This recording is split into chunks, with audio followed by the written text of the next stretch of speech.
Hello Israel, it's me, Red Planet, coming to you once again with another video.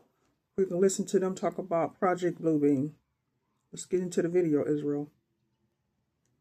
One point in my discussions privately with General Secretary Gorbachev, when you stop to think that we're all God's children wherever we may live in the world, I couldn't help but say to him, just think how easy his task and mine might be in these meetings that we held if suddenly there was a threat to this world from some other species, from another planet, outside in the universe.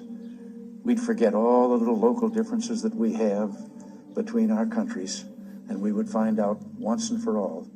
People are already seeing aliens, Israel, and it's not coming from Project Bluebeam. That we really are all human beings here on this earth together.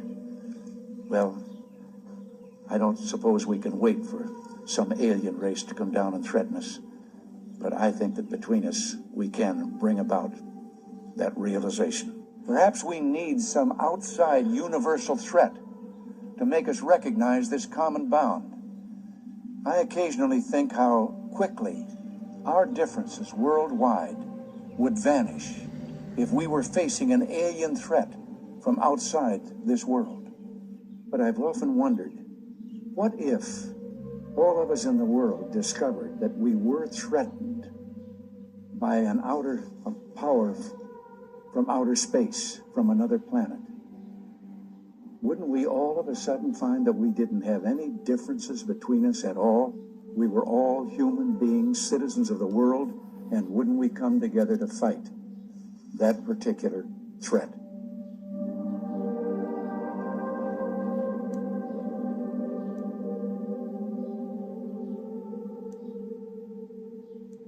And they're already communicating with the fallen angels, because the fallen angels are already here. So it's not them. It's the real angels that they're seeing, Israel, that's talking to them.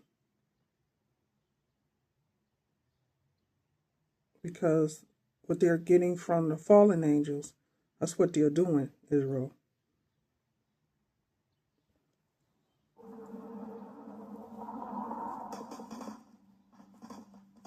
In 1962, the Cold War had America on edge. The Bay of Pigs had failed the year before. The Cuban Missile Crisis was looming just months ahead, and Washington was desperate to remove Fidel Castro from power. In that climate of fear and paranoia, America's top military leadership quietly drafted Operation Northwoods. The idea was simple: create a crisis so catastrophic, so undeniable, that the American public would demand war with Cuba. The blueprint spelled it out in detail. Stage terrorist attacks on U.S. soil. Hijack civilian planes and blame them on Havana. Sink refugee boats fleeing the island. Even fake the deaths of American citizens. All designed to shock the nation into supporting an invasion. Operation Northwoods was formally presented and approved by the Joint Chiefs of Staff, the very highest level of the Pentagon. The men entrusted with safeguarding the United States had given their endorsement to a campaign of deception against their own people. Only one man stood in the way: the President of the United States. When John F. Kennedy was shown the proposal, he rejected it outright. Without his authorization, Northwoods was shelved, its pages locked away in secrecy. For decades, the public never knew how close the U.S. government had come to fabricating a war through false flag attacks. The next year, on November 22nd, 1963, Kennedy was assassinated in Dallas, Texas.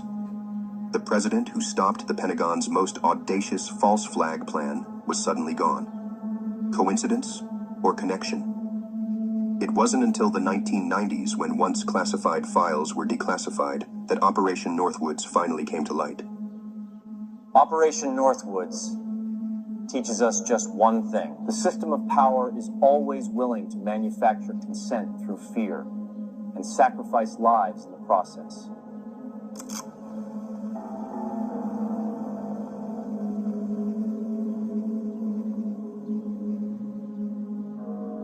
Born in 1945 in Montreal, Quebec, Serge Monast spent his life navigating the borders between poetry, journalism, and philosophical inquiry. Though public records don't reveal much about his family, his roots in Quebec's francophone literary scene are well established, including a body of poetic and philosophical work in the late 70s and early 80s. Through the late 80s, Monast began to turn his pen toward investigative journalism and political analysis. In 1992, he self-published Il est minuit moins 15 secondes à Ottawa, described in publisher listings as a dossier digging into Canada's impossible duality and the threat of civil unrest. He positioned himself as an independent investigator. In the early 90s, Monast became a fixture on Quebec's fringe media circuit, particularly through appearances on Esoterisme Experimental, an esoteric TV show hosted by ufologist Richard Glenn. Viewers would remember him as an intense speaker warning of looming global threats. In 1994, Serge Monast published his most controversial work yet, Project Bluebeam, a term he coined to describe what he claimed was a real plan by NASA and the United Nations to dismantle existing religions, governments, and national identities and replace them with a new world order unified under a synthetic faith. They would do this by staging a false alien invasion, by projecting images into the sky with advanced holographic technology. He claimed he obtained the concept from anonymous political insiders, Secret Service defectors, and unidentified classified documents, although he never disclosed names or provided concrete sources. He presented the theory in multiple papers and recorded lectures that circulated through his International Free Press Agency. According to Monast, Bluebeam was devised by NASA and the United Nations with the expressed purpose of dismantling religion and sovereignty and replacing them with a single New Age faith centered around a faux messiah. This would be achieved through 4 meticulously orchestrated phases. Step 1. Induce artificial earthquakes at key religious sites and falsify new archaeological finds and evidence that would undermine traditional religions. Step 2. Stage an alien invasion or simulated rapture, using advanced technology to instill mass panic and drive humanity toward a pre-designed unified authority. Step 3. Execute mass telepathic messaging via extremely low-frequency waves, making individuals believe the divine is speaking directly to them in their own language.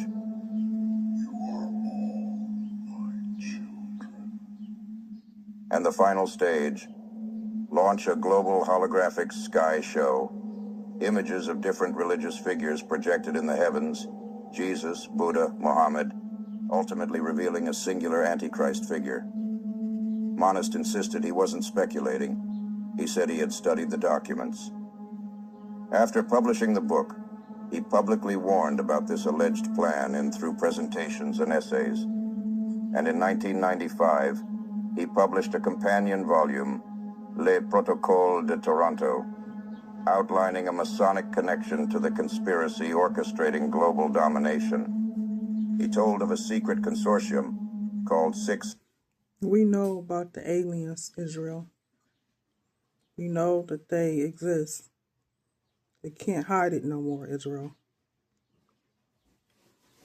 666, meeting every 18 years, plotting the New World Order via control of global elites and individual minds.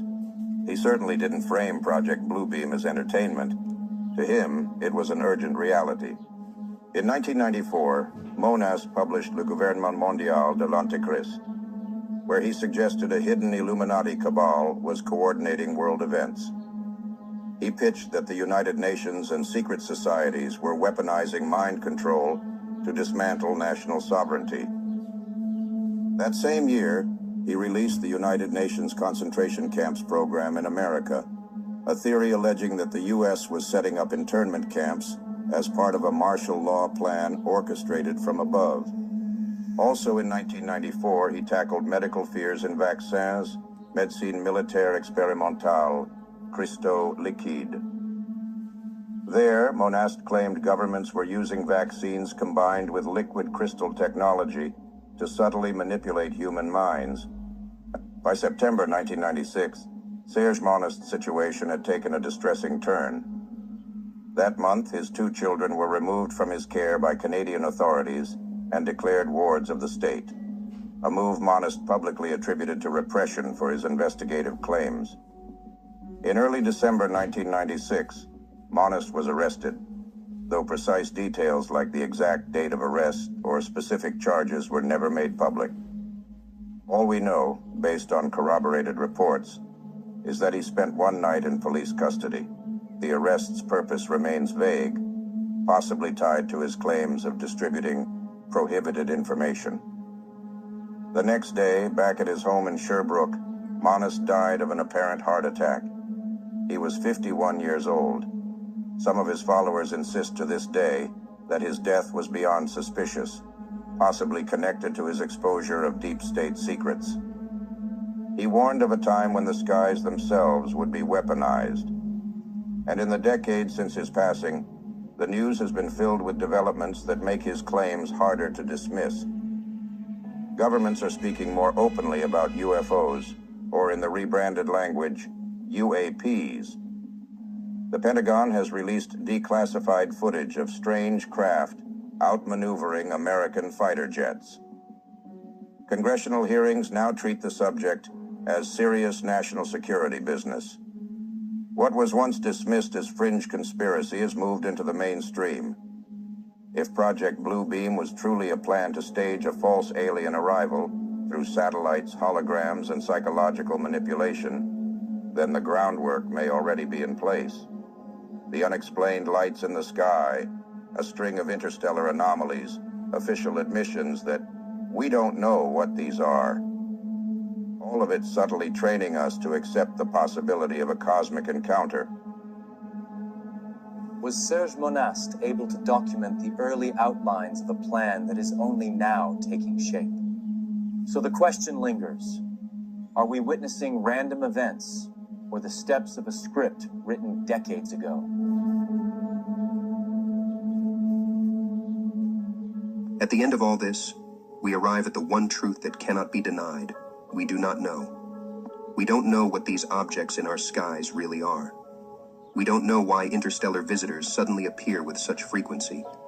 We don't know whether Project Bluebeam was an elaborate hoax, a paranoid fantasy, or a glimpse into an operation that's still unfolding. What we do know is this: our history has been hidden from us. Our leaders and institutions lie, and they always have. So when people say everything is a hoax or a misdirection, we understand, because this isn't about believing everything or rejecting everything. It's about asking the questions that cut through the noise. If we don't ask them, no one will. Thank you for joining us here on the Anunnaki Connection. Good night.